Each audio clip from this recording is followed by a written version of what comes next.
বাহাগিলি bridge উত্তরবঙ্গের একটি গুরুত্বপূর্ণ সেতু, যা নীলফামারী জেলার কিশোরগঞ্জ উপজেলার বাহাগিলি ইউনিয়নে অবস্থিত।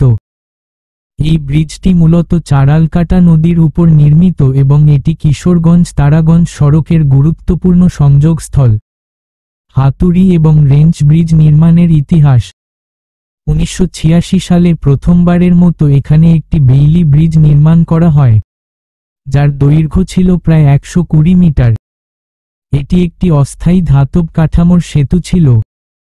2013 সালে নদীর পাড় থেকে অবৈধ বালু উত্তোলনের ফলে সেতুর মাটি সরে গিয়ে ব্রিজটি ঝুঁকিপূর্ণ হয়ে পড়ে এক পর্যায়ে চলাচলের অনুপযোগী হয়ে যায়।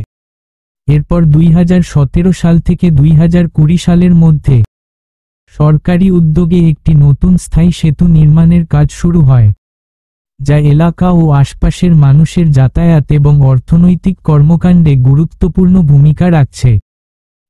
কিশোরগঞ্জ উপজেলা ও রংপুরের তারাগঞ্জ উপজেলার মধ্যে সড়ক যোগাযোগের অন্যতম মাধ্যম।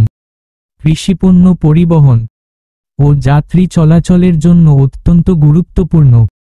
আগে বর্ষাকালে নৌকায় চলাচল করতে হতো, এখন ব্রিজের মাধ্যমে সারা বছর নির্বিঘ্নে যাতায়াত করা যায়।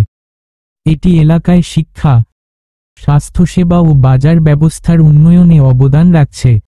এই ব্রিজের মাধ্যমে কিশোরগঞ্জ উপজেলা সদর থেকে রংপুরে যাতায়াতের সময় এবং খরচ অনেকটাই কমে এসেছে।